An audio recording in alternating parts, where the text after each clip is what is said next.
Ha trabajado en departamentos de difusión cultural en Centro y Casa del Lago, además de colaborar en proyectos museográficos para la Universidad Veracruzana y la Universidad de Santiago de Compostela. Bienvenidos, buenas tardes. Hola, muchas gracias a todos ustedes por asistir a esta sesión de parte del Seminario del Espíritu del 22. Estamos celebrando un siglo del muralismo en este recinto. Agradezco al Colegio de San Ildefonso por la amable invitación, a la doctora Elisa, quien también me invitó a formar parte de esta mesa, y a Eduardo Vázquez Martín y al equipo de aquí de San Ildefonso.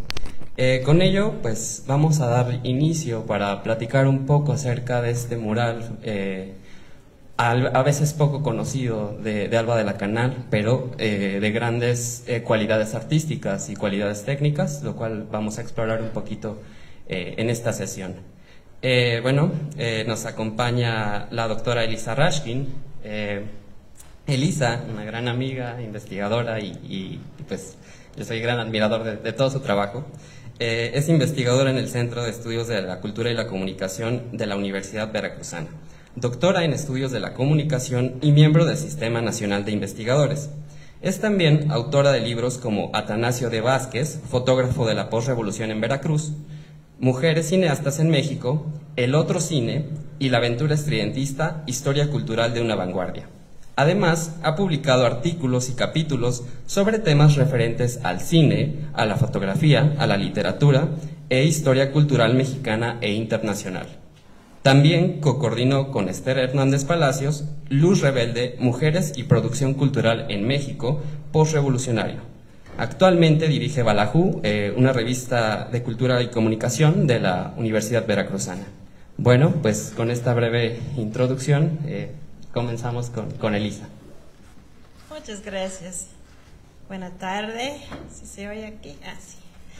Sí. Muchas gracias a todo el equipo del Colegio de San Ildefonso y a ustedes, a Roberto por acompañarme y a ustedes por su presencia.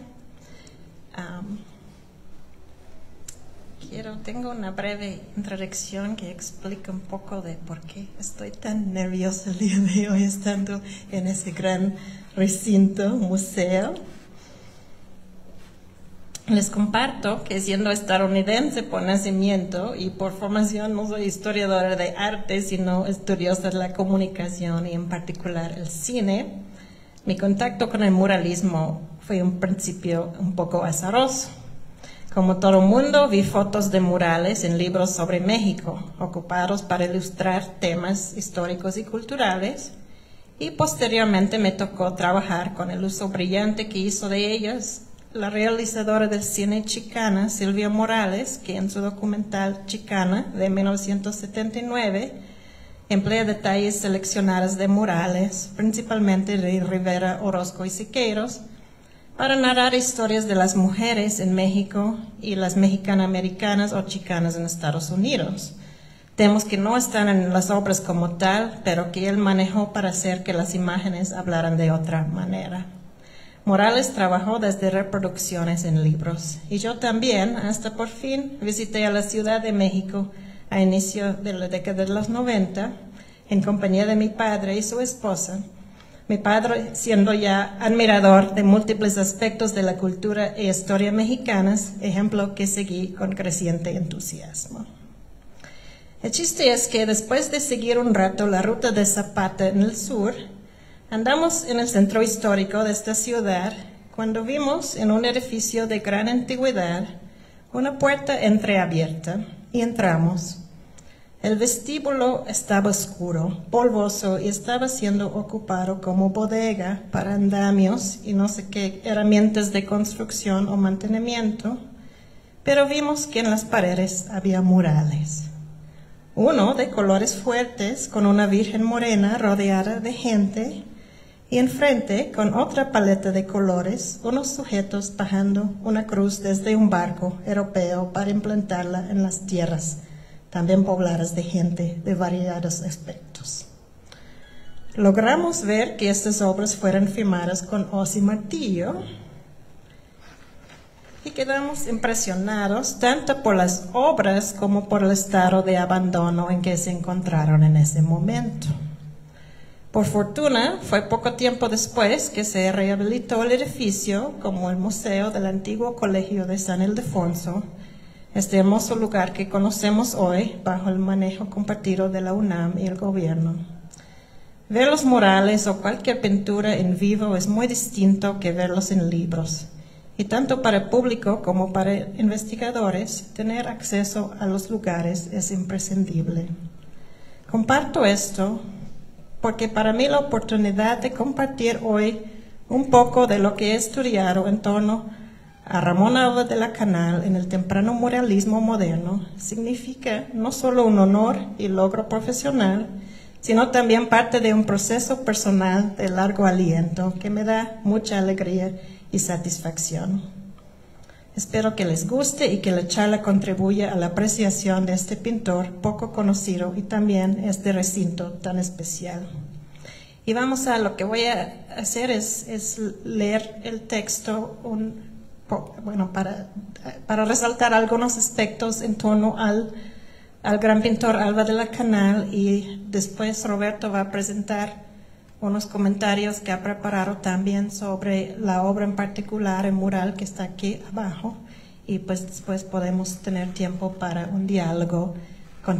Estoy muy feliz y un poco nerviosa también porque contamos con el honor de la presencia de Jorge Ramón Alba de la Canal, hijo del pintor, que también nos puede compartir en esa sesión de comentarios otros datos seguramente interesantes.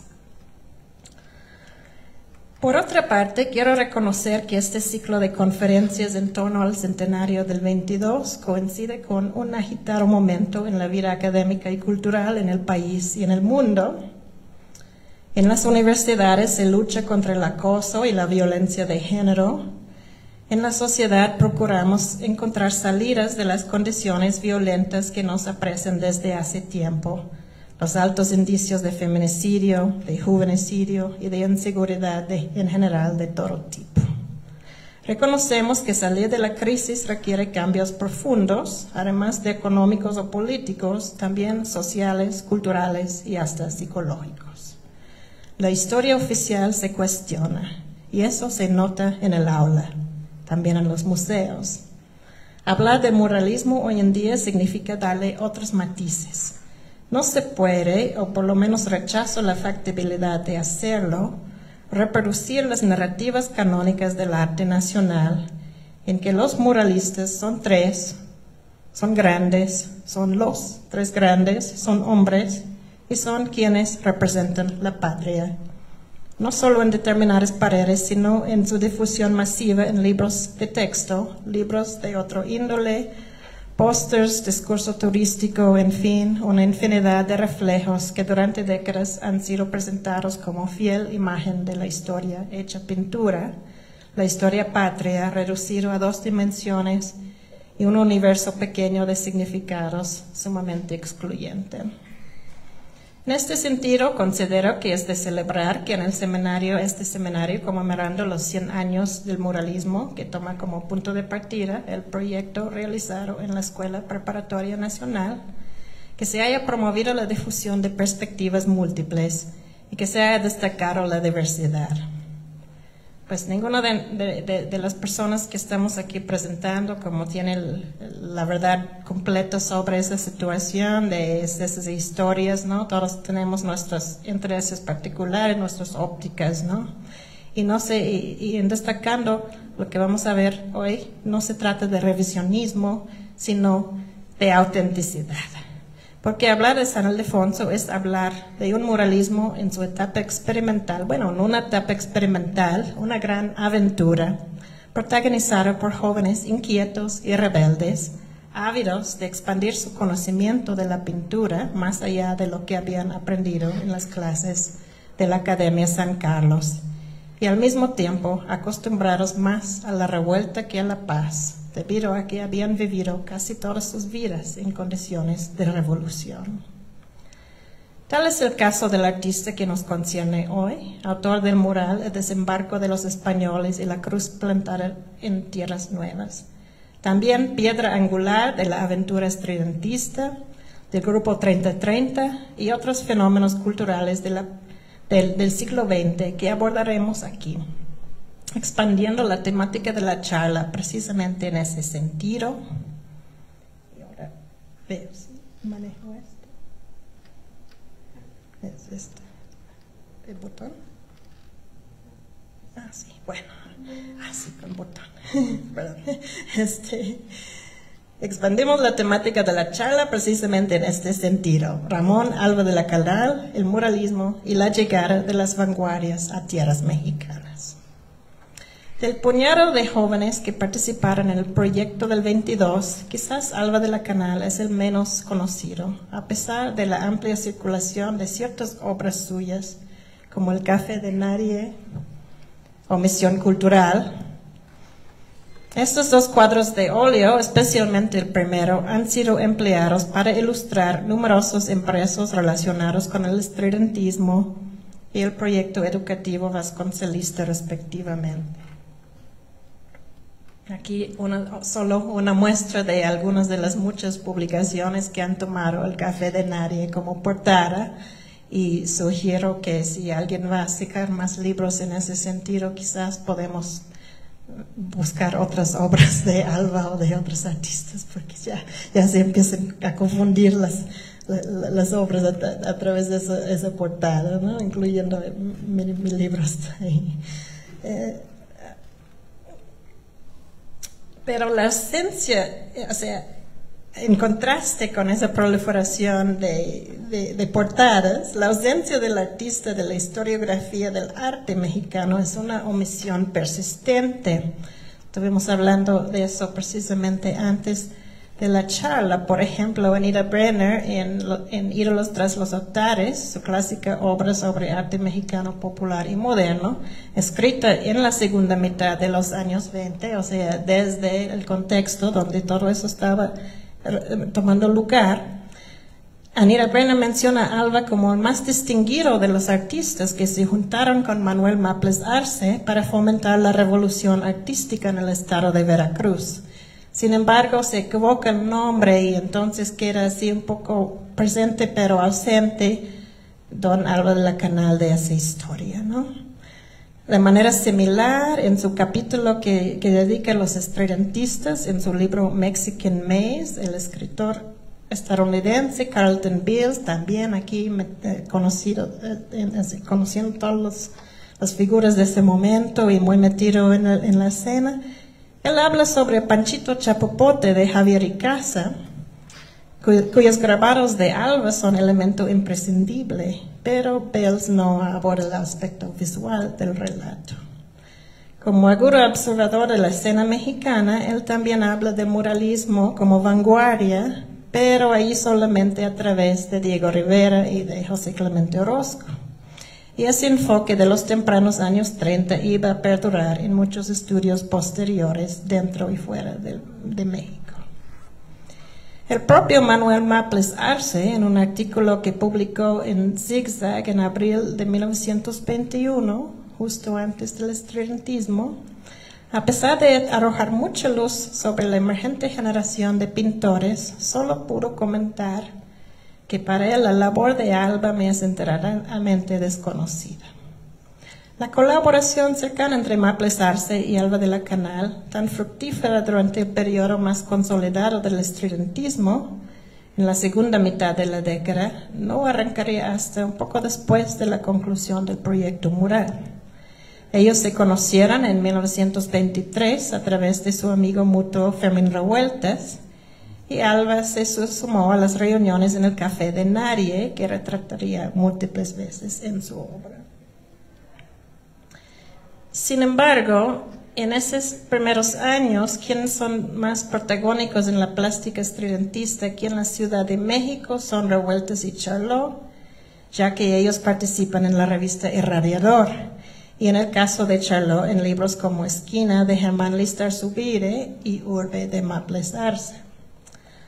Alba, por su parte, va a realizar sus primeras colaboraciones estridentistas con el Pentagrama Eléctrico de Salvador Gallardo y también en un poemario llamado Plebe de Listar Subire, que ambos editados en 1925.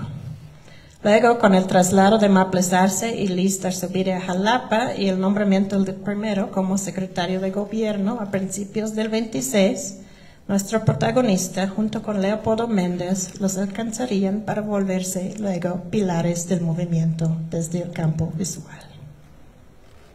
Ahí están en Jalapa. En la capital veracruzana, Alba y Méndez realizaban portadas de libros y folletos. Ilustraban los 10 números y 3 suplementos musicales de la revista Horizonte, dirigida por Listar Subire.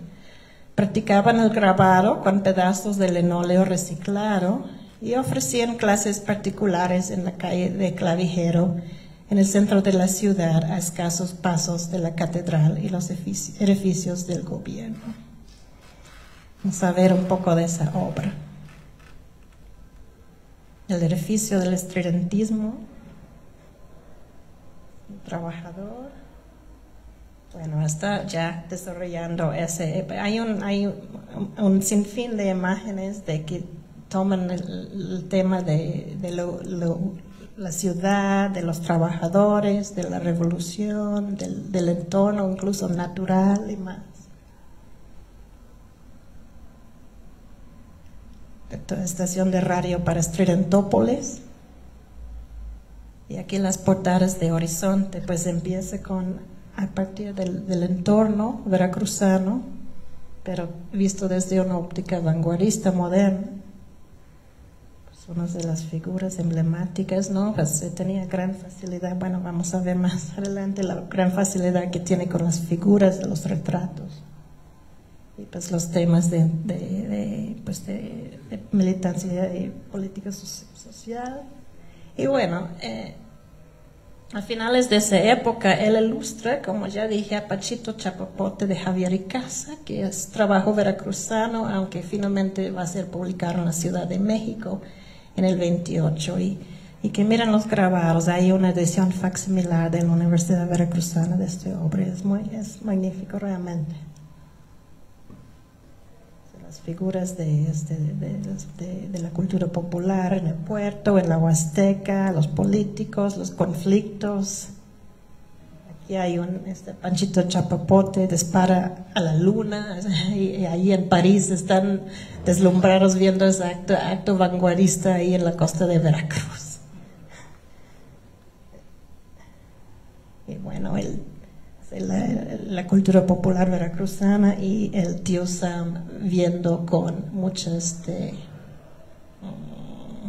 ¿cómo se llama? Pues con mucho interés cómo va a ser la disputa sobre el petróleo en el norte de Veracruz durante la Revolución. Y bueno, la prolífica obra que produce Alba en ese entonces no suele relacionarse con la aventura aquí en San Ildefonso, y menos con las experiencias revolucionarias, cuando sus vínculos con David Alfaro Siqueiros y el Dr. Atl, entre otros, le jalaron hacia una militancia a través del arte. Y no deja, bueno, vamos a regresar.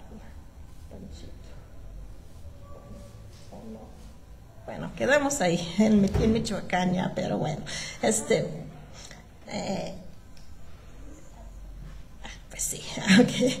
No deja de ser impresionante, bueno, no deja de ser impresionante la casi omnipresencia de nuestro pintor en los sucesos culturales de vanguardia. No solo la omnipresencia, está ahí como participando activamente, nomás que no siempre resalta su nombre, pero la obra sí, ¿no? Al mismo tiempo su poca visibilidad como personaje en los registros historiográficos del mismo.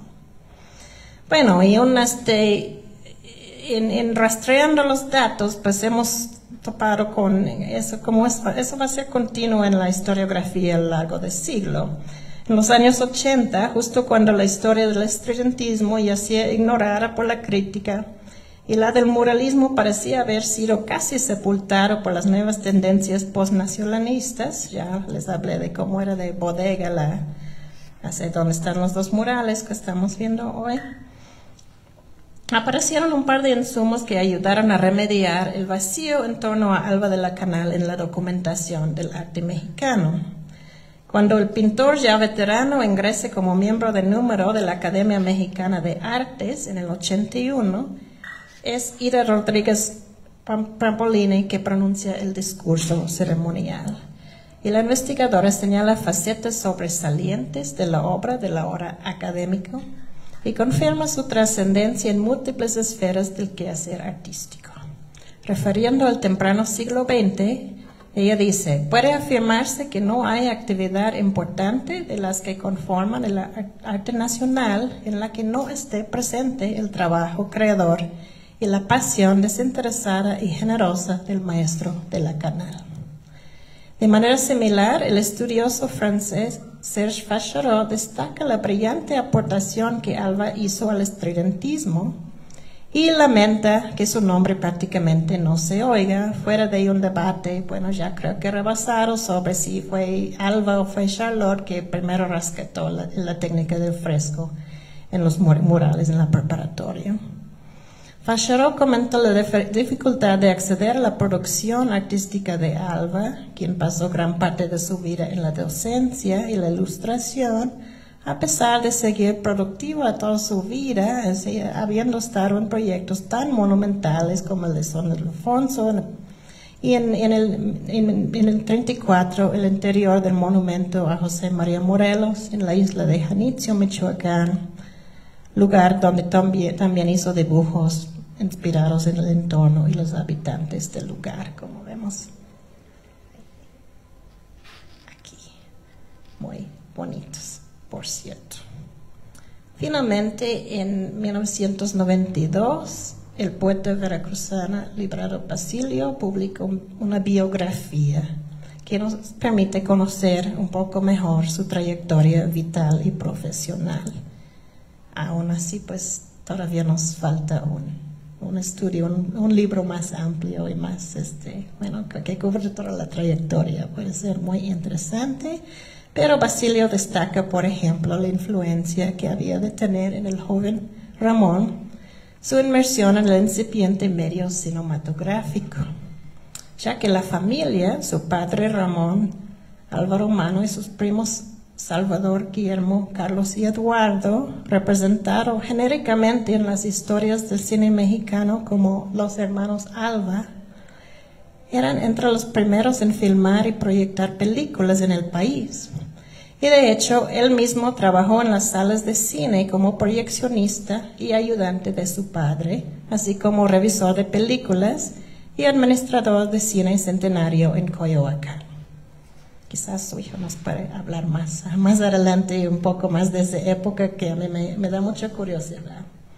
Su interés por los espacios arquitectónicos y escénicos, tanto en el muralismo como en el teatro guiñol de los años 30 y 40, o los trabajos multidisciplinarios que realizaría como misionero cultural, podía haber surgido de ese contacto con los escenarios de proyección y apreciación fílmica.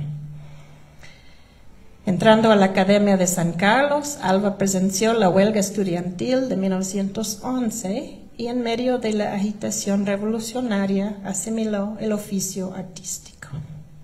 Participó en exposiciones colectivas, pasando también a las innovadoras escuelas de pintura al aire libre. Y fue en la escuela de Coyoacán que se juntó el grupo de artistas que aceptaría la mítica invitación de José Vasconcelos al proyecto mural bajo consideración aquí. Sin embargo, la relación laboral de Alva con el gobierno había iniciado antes, en 1917, con su nombramiento como dibujante en el Departamento de Tierras de la Dirección Agraria. Me parece significativo ese tema también de agrarismo, bueno, junto del movimiento campesino. Y en mayo de 1921 consigue trabajo como dibujante en la Universidad Nacional y luego en la Secretaría de Educación Pública para ilustrar los libros que Vasconcelos estaba editando en su afán de extender la educación básica a todos los sectores de la sociedad. Este dato es importante, pues muestra el conocimiento que el pintor habría desarrollado con respecto al pensamiento vasconcelista. Es decir, al lidiar el tema de su mural en la escuela preparatoria, y a pesar de la falta de presión desde arriba en términos de contenidos o estilos con los cuales se debían adornar las paredes, Alva habrá tenido presente algo del hispanismo de su patrón, quien poco tiempo después afirmaría en La raza cósmica que una religión como la cristiana hizo avanzar a los indios americanos en pocas centurias desde el canibalismo hasta la relativa civilización. José Vasconcelos. La presencia del pensamiento vasconcelista en el mural de Alva parece confirmarse si lo comparamos con el pensamiento del propio pintor, por lo menos en cuanto a sus recuerdos de la infancia y la juventud. En entrevista con la investigadora Sofía Rosales, él afirmó tajantemente: no soy religioso. De niño fui monaguillo y ayudaba a la misa. Yo estaba en una escuela de padres, pero caramba, vi entonces tantas cosas que me decepcioné por completo. Y algunas obras posteriores comunican esa actitud crítica hacia la Iglesia Católica y otros sectores conservadores. En ellas, él retrata a las autoridades eclesiásticas como hipócritas y enemigos del pueblo, perspectiva compartida, por supuesto, con contemporáneos como Orozco, sea en la pintura mural o entre las páginas de El Machete y otras publicaciones. De ahí podemos destacar una de las características más notorias de la obra global de Alva: su gran adaptabilidad a las circunstancias, la cual dota de su trabajo una variedad impresionante, tanto de medios como de estilos y mensajes, y también la sensación de una búsqueda permanente. Ahora sí llegamos al trabajo de la escuela preparatoria. Como ya mencioné, la invitación de participar le llegó a través de su amigo Revueltas, convocado a su vez por Fernando Leal, a quien Vasconcelos había encargado la organización de un equipo de pintores para el proyecto. De acuerdo con Alva, el contrato firmado en 1922 estipuló un plazo de 2 años para terminar los murales. No obstante, al iniciar el 23, la fecha límite fue adelantada drásticamente. Y el pintor recordó que con eso tuvo que abandonar el entonces meticuloso proceso de prueba y experimentación y empezó, dice, a pintar y componer directamente sobre el muro, pintando figuras que imaginaba delante de la pared. Fíjense nomás. Seguramente la camaradería entre Revueltas y Alva les ayudó a sortear los múltiples obstáculos inherentes en la situación, y la conclusión de ambas obras fue festejar el 24 de junio de 1923, al decir de Jean Charlot, con una comida que devino en alegre borrachera.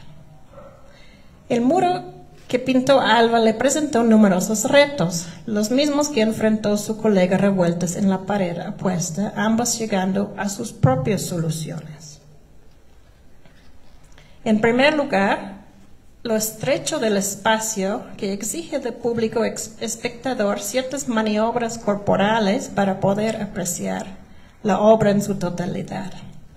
Aunque sea un lugar común notarlo, la decoración de paredes difiere mucho de la pintura de Caballete por las distorsiones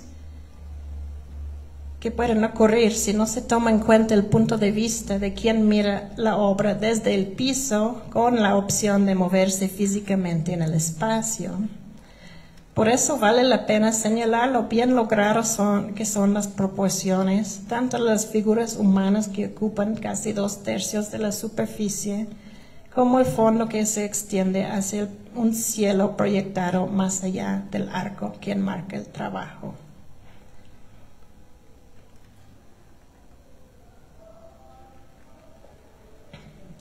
La temática del mural evidentemente proviene de la historia nacional. No se nos había dado ningún tema para que lo desarrolláramos, escribió Alva al respecto.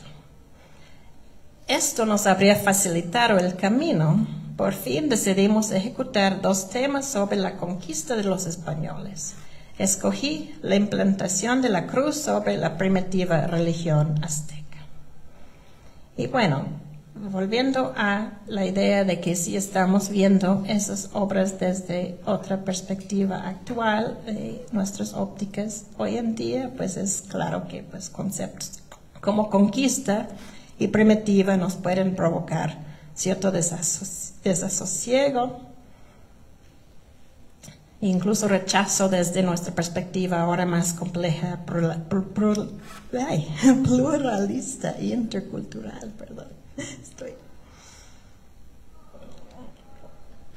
No obstante, explorar estas cuestiones no le interesaba a Alva tanto como los retos técnicos.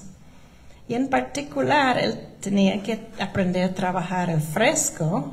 No había guías al respecto y solo él y Jean Charlot optaron por la técnica, mientras los demás pintores utilizaron la de encáustica. Como ya comenté, la imagen de una evangelización pacífica guarda estrecha relación con el pensamiento vasconcelista, cuyo complejo y a veces ecléctico concepto de carácter nacional o hispanoamericano privilegiaba el papel de mestizaje a la vez que tendía al hispanismo, como puerta de entrada de las filosofías grecolatinas que para Vasconcelos era la parte medular de la civilización. Es interesante observar, sin embargo, cómo la escena plasmada por Alva entra en diálogo con las de los demás muralistas. Enfrente, por supuesto, el enorme exvoto que Revueltas erige a la Virgen Morena. Y en las escaleras que conducen al plantel arriba, el dramático conflicto pintado por Charlot en su masacre en el Templo Mayor, y la resiliencia indígena representada por Leal en la fiesta del Señor de Chalma.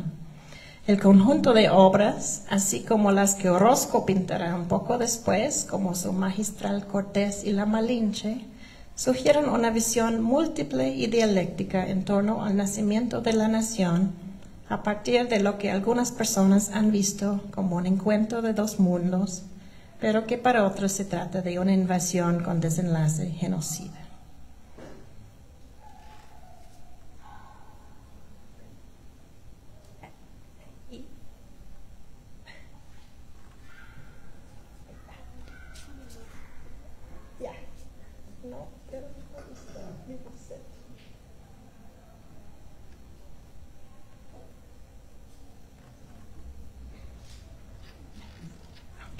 Ay, perdón, gracias.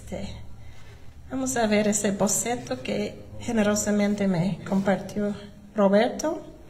Ese boceto nos muestra que en un principio Alva sí había pensado en una representación más convencional de este suceso, idea que quizás abandonó por la reducción en el tiempo para terminar,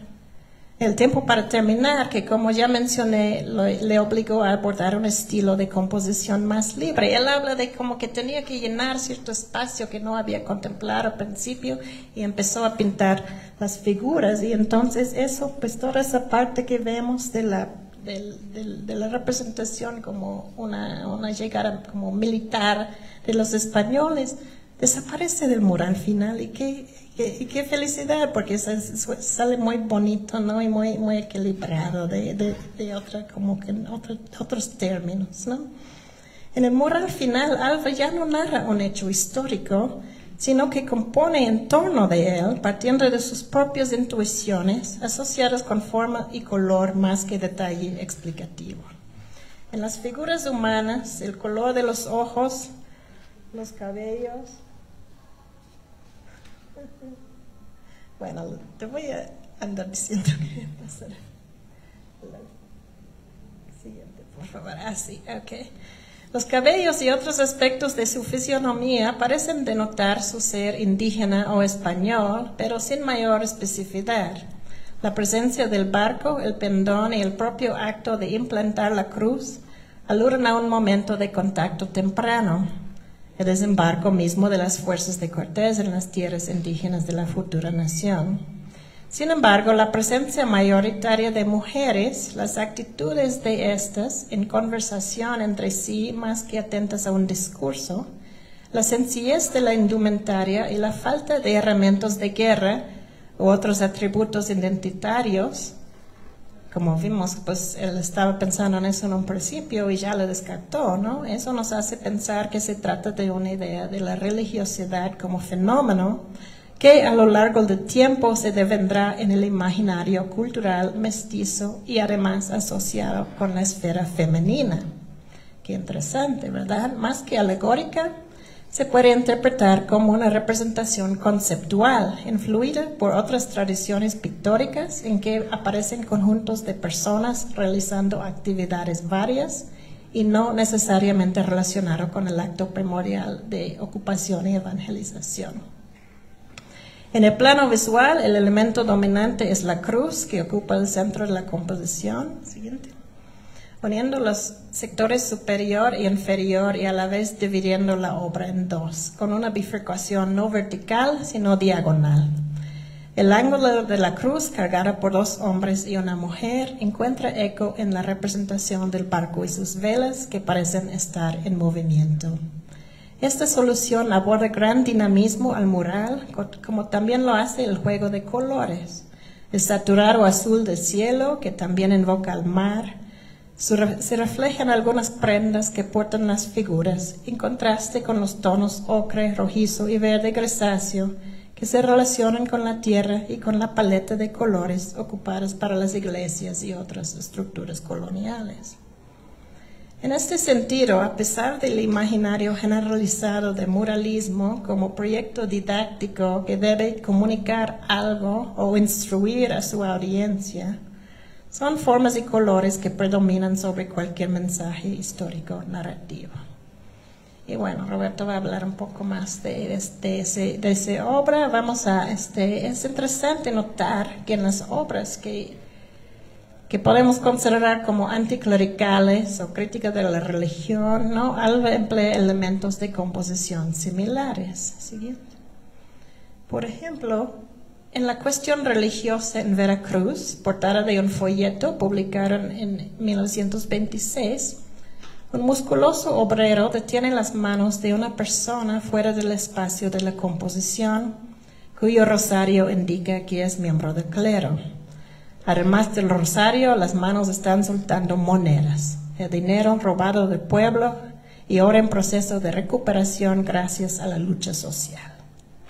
En este caso, la imagen está partida por el eje diagonal que forma una bandera roja y negra, bajando desde la esquina izquierda superior en primer plano, adelante del cuerpo del obrero, como para otorgarle a esta fuerza la fuerza de una causa de grandes dimensiones.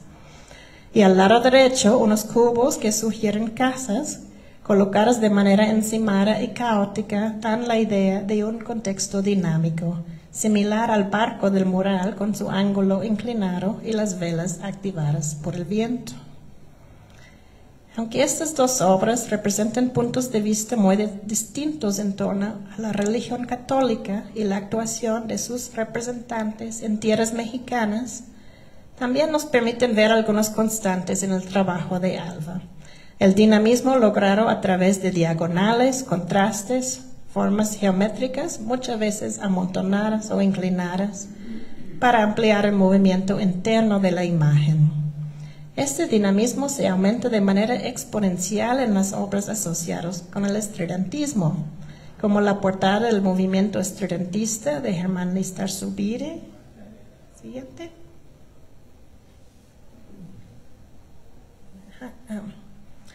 O las viñetas urbanas realizadas para la revista Horizonte o posteriormente con el grupo 3030. Vamos a ver, 3. Son viñetas que adornan todas las páginas de la revista. Y siguiente. Y eso para la exposición de 3030. En cambio, y con excepción de obras de denuncia como las citadas representaciones anticlericales, Hay una gran serenidad en los retratos humanos, como vemos en el mural, ¿no? Sobre todo cuando son personajes indígenas o mujeres, como los tempranos retratos del modelo Luz Jiménez. Siguiente. La vendedora de frutas que aparece en una portada de Horizonte, o ¿sigue? La acuarela Cargadores de Agua que está en el mural, entre muchos otros, así como las diversas figuras que pueblan el mural, bueno, bajo discusión. En su discurso pronunciado al ser admitido como miembro a la Academia de Artes, Alba de la Canal reivindica sus inicios en la Escuela de Pintura al Arte Libre de Coyoacán como punto orientador del muralismo, y luego comparte algunas ideas en torno al quehacer artístico que, a pesar de ser muy posteriores al periodo del primer mural, nos ayudan a entender la visión del pintor que se sostiene durante diferentes fases de su trayectoria. Y él dice: el pintor no ve el mundo con los ojos prácticos del común de las gentes, y mucho menos con la precisión real y exacta de la cámara fotográfica, sino que, apartándose de la realidad, considera las formas, los colores, las líneas y los matices, las transiciones de luz que se manifiestan en los fenómenos visibles como elementos posibles de su arte, y las mismas cosas del mundo externo, como los bosques, las praderas, las nubes, el agua y el cielo, son para él elementos cromáticos y luminosos. La alusión a la luz y los elementos naturales nos hace pensar en el impresionismo, tendencia presente en la obra de Alba desde esa escuela y retomada en su etapa madura. Pero también hay en ella un vínculo con los preceptos vanguardistas divulgados por Maples Arce, desde el comprimido estridentista Manifiesto Fundacional, publicado en Actual número 1 a finales de 1921. Ahí se recalca la noción de crear y no copiar, que implica la autonomía del artefacto artístico de su entorno.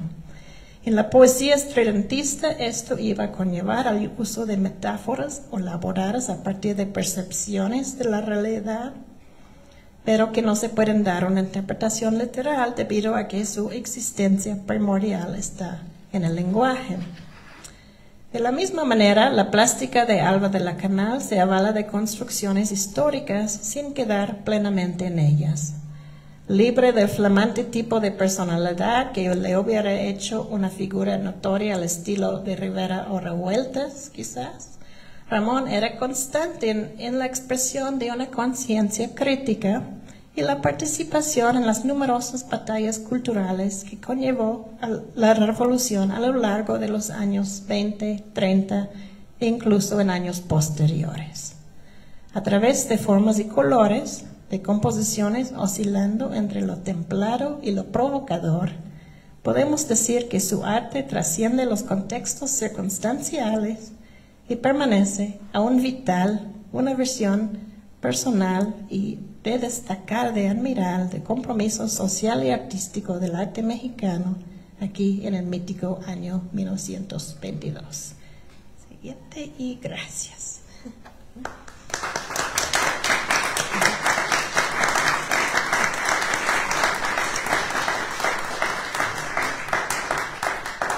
Pues muchísimas gracias, Elisa, por esta gran y amplio recorrido sobre la obra de Alba de la Canal, sobre lo que va a implicar su participación para la Escuela Nacional Preparatoria, hoy Colegio de San Ildefonso, y sobre todo observar estas partes de un primer momento de la vanguardia mexicana, ¿no? Que creo que es algo que debemos apreciar, cómo se va a generar este escenario de diferentes tipos de movimientos, a veces a través de la misma mano de un solo pintor, ¿no? Como lo es el caso de Alba de la Canal. Podemos observar desde los modernismos que venía trabajando en las escuelas de pintura al aire libre, cómo se va transformando poco a poco a un vanguardismo. Entonces creo que es importante analizar esa parte.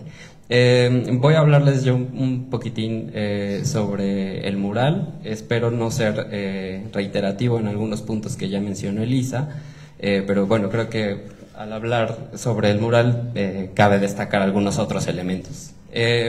Bueno, como comentaba la doctora, es una obra de género histórico que representa el momento en el que Hernán Cortés planta la cruz en la tierra hoy perteneciente a Veracruz, en aquel entonces la Villarrica, tal como lo detalla Bernal Díaz del Castillo en su relato. Menciona Alba en el trabajo de Charlotte que escogió la implantación de la cruz sobre la primitiva religión azteca tras un proceso con revueltas, porque al final tenían que llevar los dos a cabo pues un juego entre los muros. Se trata de un mural al fresco, adaptado a las condiciones arquitectónicas y monumentales del espacio, situado en ambos costados de la estrecha entrada en aquel entonces de la Escuela Nacional Preparatoria.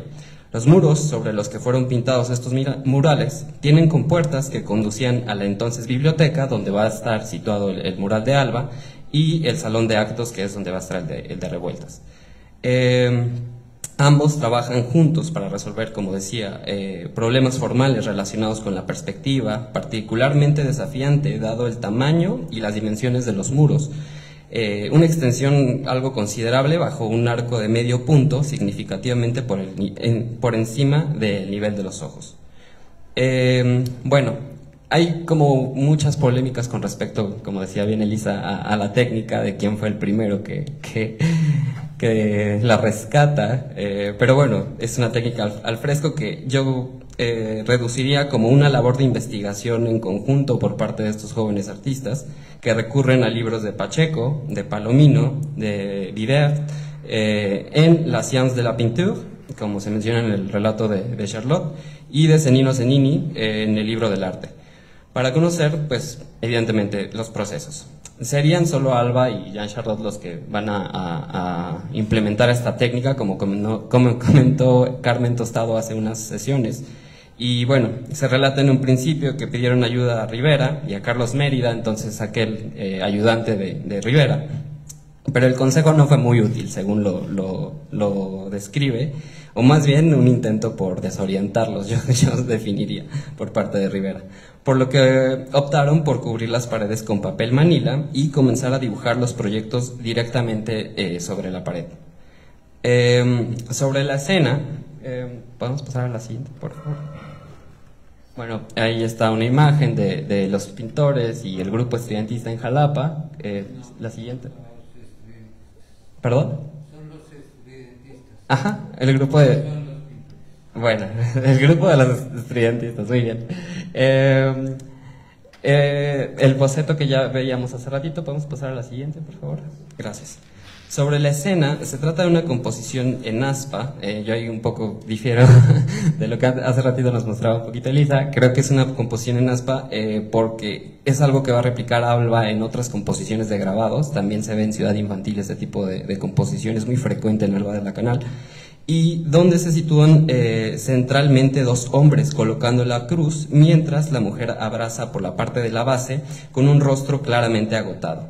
Las figuras reposan sobre el dintel de los accesos de la biblioteca, mientras que otros personajes permanecen renuentes. Por ejemplo, a la izquierda se nota el grupo de mujeres que ven con desdén, o por así decirlo, con un poco de menosprecio, a las figuras indígenas que están en la parte de abajo, pensando, una de ellas portando un pan sobre la mano, pensando en si compartir el pan o no. De nuevo, en colindancia con lo que ya nos comentaba Elisa sobre esta cuestión de lo religioso, ¿no? Esta crítica a la religión. Otras, sin siquiera voltear su mirada hacia abajo, como la que se comparte con la pareja que está justo arribita de la mujer que tiene la base, y algunas figuras por la parte superior desnudas, como se ve con el hombre que está en el primer plano, en el primer plano, en la parte de abajo, y algunas figuras desaliñadas, símbolo de una barbarie o de una etiqueta ideológica decimonónica que es heredada del siglo XVI con el fin de someterlo a una nueva fe. La división es clara, en su mayoría hombres blancos hispánicos de pie y figuras un tanto indígenas sobre el suelo. La paleta de colores se sirve, como mencionaba bien Elisa, de una triada, que en este caso son ocres, amarillos, bueno, yo los veo un poco amarillentos, y azules, que parecen opacarse con el colorido mural que tiene enfrente, bueno, que en aquel entonces era bastante llamativo, a la encáustica, casi fauvista, que algunos hacen una crítica sobre Revueltas, que parecía fauvista, lo que hace pensar en un diálogo continuo entre las dos composiciones. Yo creo que fue una decisión entre Alba y Revueltas, la paleta de colores, justo para esto, para que la cuestión de la alegoría de la Virgen fuera lo reluciente, y no tanto la cruz, ¿no? Y ahí van a marcar la postura los dos desde el momento en que ambos firman con la sí, exacto, con la comunista.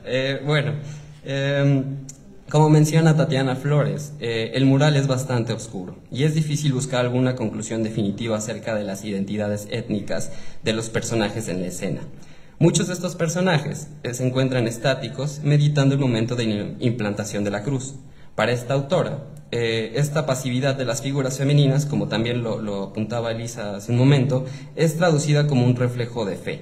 Pero analizando los detalles de la primera composición, el mural apunta a dividir aún más a los personajes, en este caso conquistadores y conquistados, y también señala esta abundancia de lo femenino, de las figuras femeninas en la escena y en la composición, que podría sugerir la maternidad o renacimiento cultural, que, bueno, de nuevo va a encontrar la cuestión con la figura de la alegoría de la Virgen de Guadalupe, del mural de Revueltas.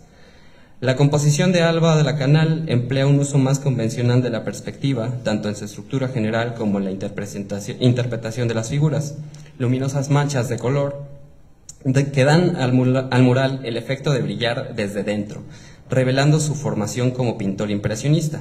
Las voluminosas formas simplificadas que describen las figuras resuenan con la clásica vuelta al orden de la estética de la posguerra, como se va a ver en el mural de la creación de Rivera. Todo esto, evidentemente, estoy referenciando al trabajo de Tatiana Flores, que hace una gran interpretación sobre esta confrontación entre la obra de Alba de la Canal y Rivera, que ya traían varios piques desde el primer momento en que se empiezan a hacer estos murales. Flores interpreta que el mural pudo haber sido una respuesta al hombre ideal de la creación de Rivera, pues en el hombre desnudo queda relegado a un segundo plano. A pesar de que su cuerpo es musculoso y tonificado, se encuentra emasculado. Su desnudez es inexplicable en el contexto de la escena y lo marca como fuera de lugar, una amarga ironía dado que él es el habitante original de la tierra que reclama el colono. La cruz que se iza por su parte, con asociación formal con la talla del mural y las lanzas del boceto, es claramente un emblema de dominación y no de redención. La fe expresada por las devotas mujeres, similar a la exhibida por las figuras alegóricas de Rivera, es descarriada y trae consecuencias insufribles, como la masacre retratada en el mural de Jean Charlotte. Para la historiadora del arte, que también ha visto mucho la obra estridentista y especialmente la de Alba de la Canal, Linda Clich, estos 4 murales van más allá de las tipologías racializadas presentadas por Rivera, que coloca a los indígenas como clave tanto para el pasado histórico como para el presente vivido, destacando las tensiones raciales y de clase, que persistieron durante el periodo postrevolucionario. Interpretaciones divergentes y distantes del misticismo alegórico de Rivera y Montenegro. Bueno, debo mencionar que Alba de la Canal no, bueno, por lo que menciona en el artículo Reminiscencias de Alba de la Canal, en el libro de Jean Charlotte, no se va a encontrar tan satisfecho con el resultado final de su obra. Lamentablemente, él mismo lo sugiere así. Y esto, pues debido a problemas, como bien señalaba Elisa, de presupuesto, que en un principio estaba de 2 años, aunque, como saben algunos especialistas aquí presentes, sí, exacto. Algunos especialistas que se encuentran aquí presentes, la técnica del fresco pues toma muchísimo tiempo, ¿no? Prepararla es un trabajo difícil de hacer. Hay veces que en el proceso la cal, bueno, en el proceso de, ¿cómo le llaman esto? Pudrir la cal, se revienta la piedra, no queda bien en el proceso como tal, ¿no? Entonces fueron diversos elementos los que hacen que Alba vaya tropezando en la producción de este mural. Otro de los problemas, pues como bien se ha comentado ya, son los problemas con los estudiantes molestos de la escuela y profesores también que no estaban tan contentos. Algunos errores de proyección, que bueno, este es evidente y él mismo lo comenta, pero que tuvo que trabajar. Esto fue porque tuvo que trabajar directamente sobre el mural. Entonces, a la hora de trabajar directamente sobre el mural, lo que había hecho en los bocetos en papel manila, pues quedó completamente descartado. Y además, pues evidentemente la enfermedad que le va a tocar vivir en esos años de producción. Esto orilló a Alba, pues bueno, a no quedar tan contento como él hubiera esperado o deseado. No obstante, la obra presenta una maestría y revolución de posturas estéticas que se ciernen sobre este conjunto de murales. Y pues bueno, creo que eso sería todo por el momento. No sé si vamos a pasar ahorita a la ronda de preguntas, y hay preguntas por parte de nuestras asistentes. Muchas gracias.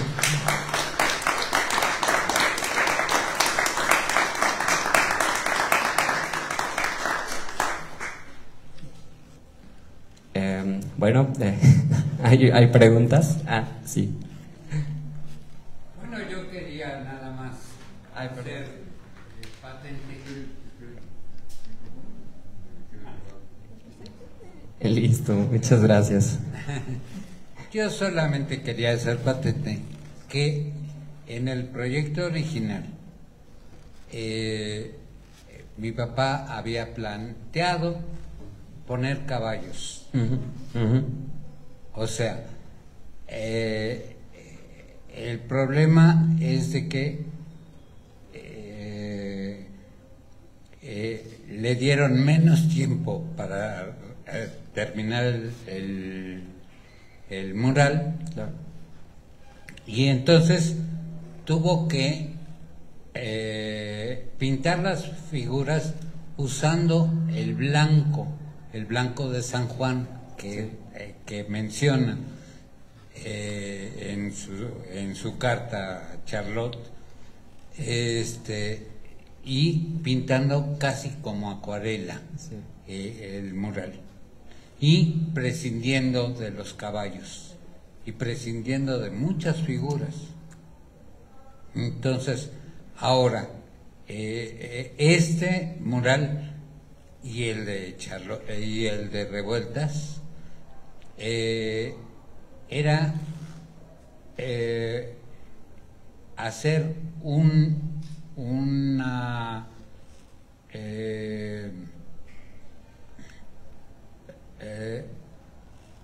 apología de la nueva, el español como lengua en México. O sea, no ven la conquista como la destrucción de una cultura, sino como la unión entre dos culturas, la española y la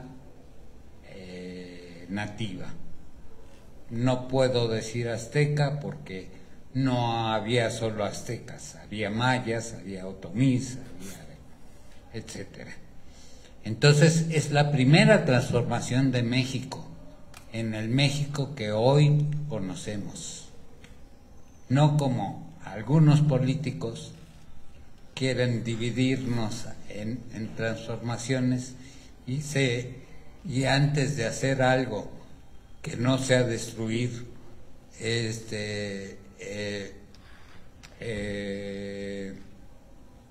se abrogan el título de cuarta transformación.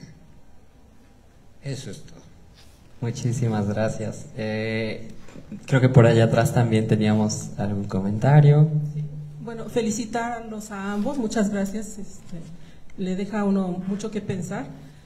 Varias de las personas que estamos aquí somos voluntarios en el museo, y a mí me llama la atención, sobre todo el maestro Roberto, sobre la descripción de la pintura, porque yo generalmente, como bien dice el familiar del maestro Alba de la Canal, hago hincapié en cómo la cruz cruza toda una realidad, no solo lo que significa religiosamente, sino la cultura occidental. Eso siempre lo destaco. Y la otra cosa que destaco es que Las caras, ninguna es similar, que ahí quisiera que usted me dijera si he dicho lo correcto, porque bueno, yo y otras compañeras que somos voluntarios, y también hay varones compañeros, y entonces uno dice, pero la explicación a lo mejor puede ser muy irreal. Y la otra cuestión es que algunas de las figuras femeninas las veo con gesto de sorpresa, con la boca abierta, no se ve gente enojada, que también o sea, como las expresiones de los rostros, quisiera si nos puede ahondar un poco más, y también la forma como tienen colocadas las manos, porque a veces uno explica cuestiones, no es para documentar, como fuera de la realidad, o que tal vez no eran la intención del artista, ¿no? Lo que uno está diciendo. Bueno, y muchas gracias. Sí, bueno, muchas gracias por tu comentario. Realmente, evidentemente, como bien menciona también su hijo aquí presente, pues sí, o sea, es un diálogo en general con la cuestión de la conquista, ¿no? Yo no podría delimitarlo en una, como menciona Tatiana Flores, es muy difícil delimitarlo en una sola interpretación, en una única interpretación. Creo que eso sería para comenzar. Los elementos que aquí yo describí, pues es evidentemente basándome en la cuestión desde las afiliaciones políticas, que también van a ser importantes para Alba y para Fermín Revueltas. Por eso es que yo escojo esa línea de abordar el mural. Pero claro, se habla de un sincretismo, ¿no? Es el inicio, y pues creo que los 4 murales del grupo de la CEPAL van a tener un diálogo constante, quizás un poco más que con los de Rivera y Siqueiros y demás. Son esos 4 los que mantienen un diálogo. Sobre las posiciones y los rostros, realmente yo no me adentré tanto. A mí me parece que, por ejemplo, la mujer que sostiene el pan sí tiene un rostro un poco despectivo hacia las figuras que están hacia abajo, pero evidentemente las demás están muy estoicas. Es algo interesante. Supongo que refiere también un poco a esta parte de la feminidad que ya nos comentaba Elisa, ¿no? O sea, también valorar la cuestión de la mujer en aquellos años, pues a veces no era como tan... ¿cómo decirlo? Gestual, perdón, por así decirlo. Entonces no sé si eso también pudo haber tenido que ver. Exacto, apenas estaban dando los primeros movimientos feministas, que era un poco de lo que nos compartió la doctora... Ay, se me fue. Dina Comisarenko, perdón, muchas gracias. Dina Comisarenko. Y pues bueno, es todo un momento como para analizar esa situación. Hay otros elementos que, por ejemplo, Flores identifica, sobre todo con la cuestión de la creación de Rivera. La mujer que está en la posición de hasta abajo, en la primera sección hasta abajo, es muy similar a la que tiene Rivera también en esa composición, ¿no? Por eso yo también interpreto como Flores, que es un diálogo constante y en contra de las figuras que hace Rivera. Y por último, pues bueno, también sería importante tomar esta parte que bien nos comenta su hijo sobre el tiempo de producción, ¿no? O sea, creo que el tiempo de producción delimitó pues muchas cuestiones que quizás pudo haber explorado más en la composición, en las figuras propuestas por Alba de la Canal. Espero haber contestado un poco.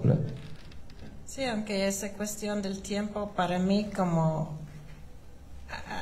trabajó a su favor, porque la hace muy fluida la composición, muy distinta de lo que podía haber sido con 2 años de producción quizás, y en este sentido lo que se mencionó de las caras, que no hay ninguna, no reducen porque en murales posteriores de otros pintores vamos a ver una reducción sobre todo de mujeres, sobre todo de grupos de personas indígenas, de las masas proletarias. Vamos a ver como una repetición, una reducción de las identidades a algo como muy repetido, ¿no? De personas casi sin cara por ser todos iguales, ¿no? Y aquí vemos como no sabemos muy bien, o sea, sabe lo que para la creación de Rivera sabemos, que eso fue Nauioli, eso fue Lupi Marín, pues aquí nadie ha hablado jamás de quiénes fueron los modelos,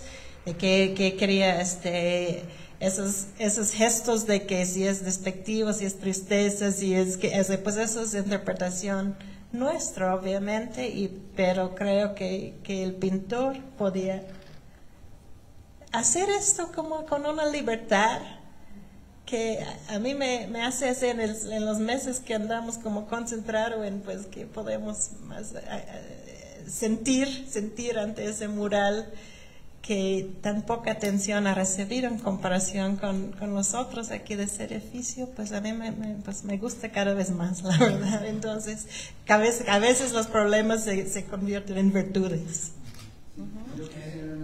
¿Qué tenemos preguntas por allá? Sí, es que hay unos comentarios del público que está también conectado en nuestras redes sociales. Gracias. Tere Tapia Chavarri saluda desde Tlaxcala. Gracias. Evangelina Amaya, saludos también. Y María Patricia Becerra Gómez, además de... bueno, son nuestras personas que están también muy vinculadas con nuestras redes sociales, y quiero leer otra más que son... sí, nada más. ¿Cuánto tardó? Evangelina Amaya precisamente pregunta, ¿cuánto tardó en hacerse y qué precio tuvo este mural? Qué buena pregunta. Eso sí está en el... Fueron 200 pesos. Lo que se ¿Lo que pagó cobró? por el mural. Bueno, fue 200 pesos en aquella época, que bueno, supongo Sí. que ha de estar Ahora, algo bien lo valorado. que yo quería comentar, en toda la obra de mi padre hay una exaltación de la mujer, Claro. en toda la obra, en todos sus años como pintor, hay una exaltación hacia la mujer, y en el mural se puede ver que casi la gran mayoría son mujeres. Muchísimas gracias. Sí, definitivamente creo que sobre la duración, pues fue realizado de 1922 a 1923. Por ahí dicen que el primero que lo termina, me parece que fue Charlotte, si no estoy mal. Y después, bueno, se menciona en el libro de Jean Charlotte que hicieron una fiesta y que hicieron, ¿cómo le llaman esto? Pamba con brochazos, así lo describen. Que dieron pambas con brochazos al buen Alba, pues al haber concluido su mural después de tantos problemas, ¿no? Creo. Hay un elemento que me gustaría mencionar que no comenté dentro de la composición, y es evidentemente la parte de quien está izando, en este caso, el banderín, ¿no? que es Hernán Cortés, o pareciera ser una figura similar a Hernán Cortés, pero queda muy desplazado de toda la composición, y eso es algo singular, ¿no? O sea, pensando en esta parte de, bueno, ¿por qué? Si dentro de como pintura histórica es un personaje que valdría la pena resaltar dentro de la composición, ¿por qué lo pone hasta allá? Igual, de la misma forma con los barcos, bueno, sí, si bien son sobresalientes y utilizan esta perspectiva un poco múltiple, como lo hacen en grabados para horizonte, que también vuelve a recurrir a esto de levantar los elementos, ¿no? Como se ven en el barco, en las carabelas. Pero me resulta importante que es ese primer plano lo importante dentro de la obra, y no tanto lo que está en esa posición. También la construcción geométrica en el crucificado, en el grabado del crucificado, es una construcción geométrica porque los puntos de fuga son interesantísimos. Sí. Es un policía, crucero. O sea, porque mi papá tenía un sentido del humor muy, muy acentuado. Y parece estar en ojo de hormiga la perspectiva. O sea, parece, sí es isométrica, pero está desde ojo de hormiga, ¿no? O sea, ve al policía, en este caso, que está como crucificado, viéndolo hacia arriba, ¿no? Porque están los edificios. Porque él criticaba mucho la religión. Exacto. Era como yo, ateo. Y no, gracias a Dios. Entonces, se reía mucho de todo esto. pero de hecho su principal característica era que tenía un gran sentido del humor, como ya dije antes, y por eso caricaturizaba mucho. De hecho, el Café de Nadie son caricaturas, no son retratos, son caricaturas de los integrantes de desde los ojos Europa. Claro, desde los ojos con forma de espiral que tiene el propio Alba de la Canal autorretratado. Sí. ¿Cómo identifican a este personaje como Cortés? Sí. Porque es justo en el momento del desembarcamiento en las costas de Veracruz. Por eso es que yo lo identifico como Cortés, porque es en Villarrica donde, bueno, es lo que menciona el mismo Alba, que es parte del tema, del género. ¿Alba lo menciona? No, él no lo menciona. Yo lo estoy sugiriendo que es Cortés, la figura que está porque ahí. Tiene algo de iluminado y la bandera blanca no hace pensar en un guerrero.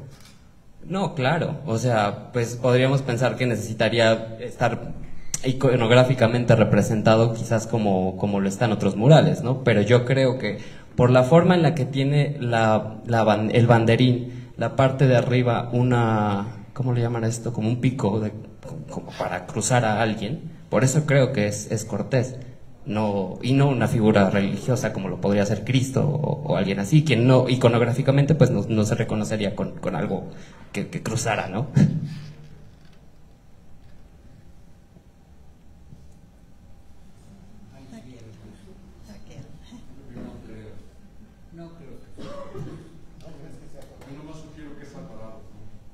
Ah, Alvarado. Ah, ok, pues sí, yo había pensado podría ser eso. también.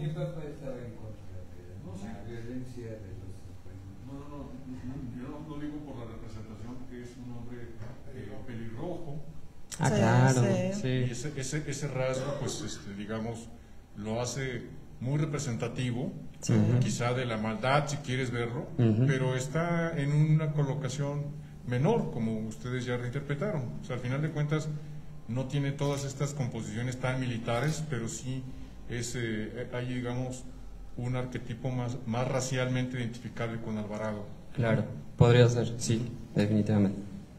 Sí. Algunos teóricos sugieren que la mujer que está junto al hombre desnudo pudiera ser una referencia a Malitzin. No sé qué saben de eso. Es que puede ser, pero también creo que estamos viendo este mural del 22 con los ojos de personas que hemos visto todos los de murales que iban a pintar después Rivera y otros sobre y Cortés, Malinche, etcétera, ¿no? Entonces, y tomando en cuenta ese dinamismo, esa espontaneidad que él menciona que tenía que impartir esa composición, sí podemos pensar que estaba pensando eso y el otro, pero que no, pues, que no era libro de texto, ¿no? Entonces no podemos decir, bueno, no sé si usted tiene otra apreciación al respecto, pero creo que nos es difícil decir y quiénes son como en el voluntariado del museo, seguramente indiquen, pues nos sugiere, nos parece, ¿no? Pero no es como esos esquemas que hacen de que esa figura es... Sí, ¿no? como mencionabas hace rato, Elisa, no es como en el mural de la creación, ¿no? Que puedes identificarlos así, tal cual, quiénes son.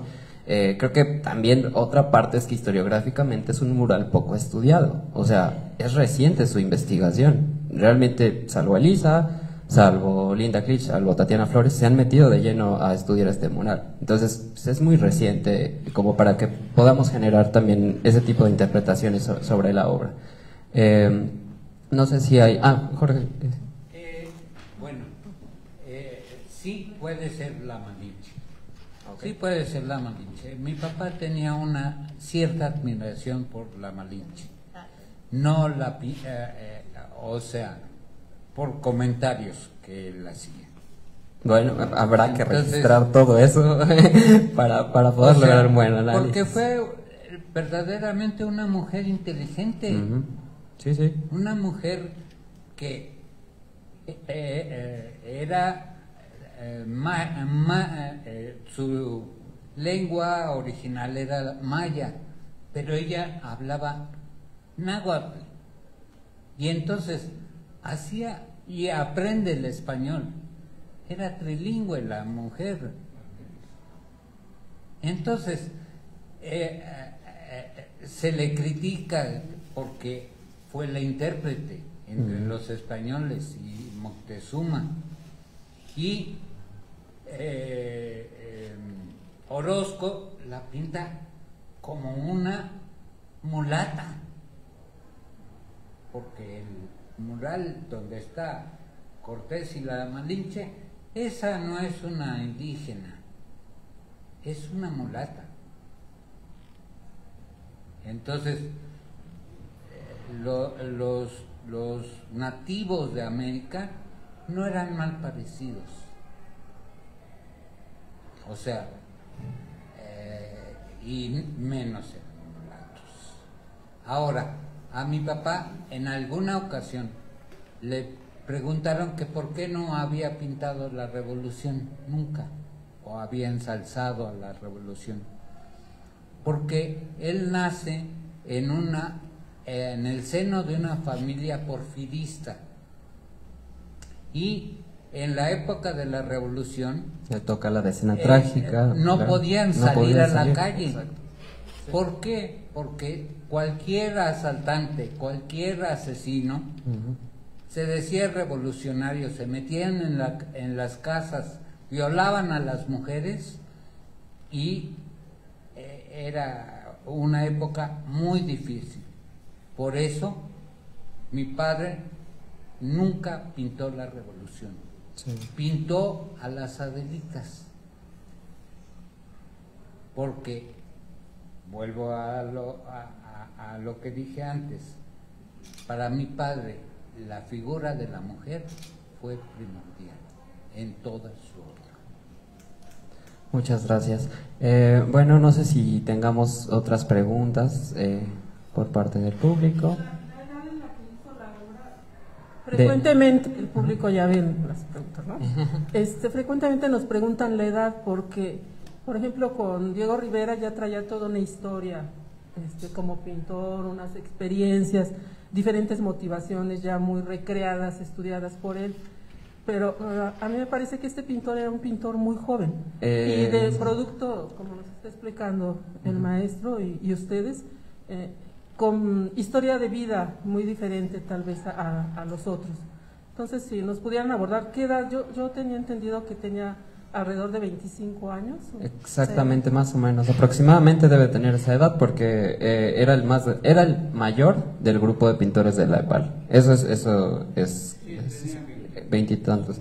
Sí, también por eso yo creo que él era un poco más mesurado en sus actividades, a diferencia de Revueltas o de Maples Arce, en cuanto a llamar la atención o ser muy pues por eso tiene el mote del estridentista silencioso, ¿no? Me parece que por ahí alguien le puso ese apodo, pero creo que era muy mesurado Alba de la Canal, o sea, trataba de ser como más bueno, pues sí, o sea, no meterse tanto en el foco de la polémica como sus otros compañeros.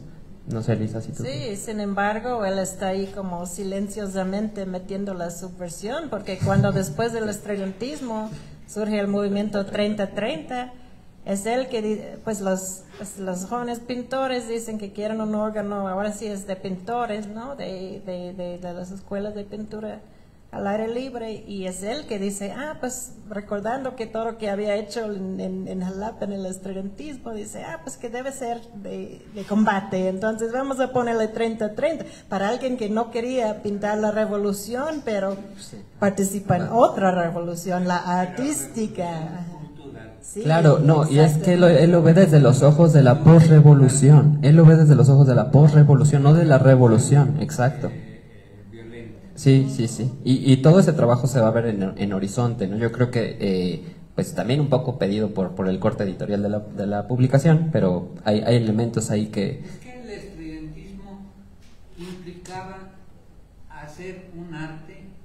actual. Claro, el actualismo. Un arte Al de presente. acuerdo a lo que se vivía. Se vivía la electricidad, se vivían las máquinas, el telégrafo, el teléfono. El cine. Entonces, el cine, la radio. eso está reflejado en los grabados del estudiantismo. Están llenos de cables. Sí, que va a ser la iconografía de la Ciudad de México por muchos años, todo el cablerío. Porque eso era lo moderno. Sí. O sea, Maples Arce lo dijo muy, muy claramente, porque yo era un adolescente bastante insolente. Entonces, alguna vez yo le pregunté a Maples Arce, bueno, ¿y con qué se come eso del estudiantismo? Así, con esas palabras. Maples Arce era una dama, o sea, en su trato era una dama. Y entonces me explicó que no se intentaba hacer un arte o escribir como se escribía en el siglo XIX, sino hacer un arte del siglo XX y reflejar lo que pintó Leonardo da Vinci. Fue su época, fue como se vivía en esa época. Alguna vez alguien me dijo que entre los hijos de los estudiantistas deberíamos de hacer la segunda parte del estudiantismo. Yo soy músico. Y eso no sería posible. ¿Por qué? Porque actualmente tendríamos que hablar de internet, de los celulares, y ya, eso ya no es estudiantismo. Entonces, y aparte, actualmente el arte está pasando por una etapa fatal. No hay un grupo musical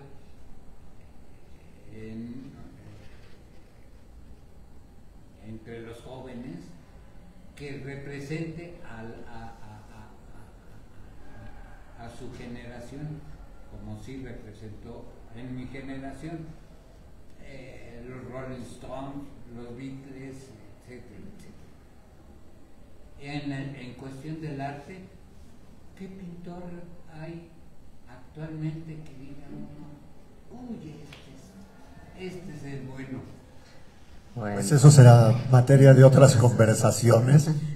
Yo quería agradecerles muchísimo a nombre del colegio su presencia, Elisa, Roberto, invitar a todos los presentes a la siguiente conversación. El próximo sábado estarán Fernando Leal Audirac, el artista y hijo de Fernando Leal, muralista, junto con Laura Emilia Pacheco, de manera que esta conversación a fondo sobre esta historia del muralismo continúa. Y gracias Elisa, gracias Roberto, gracias a todos ustedes, gracias querido, es un honor tener al hijo de Ramón Alba de la Canal aquí con nosotros, y nada, bonito sábado, hasta luego.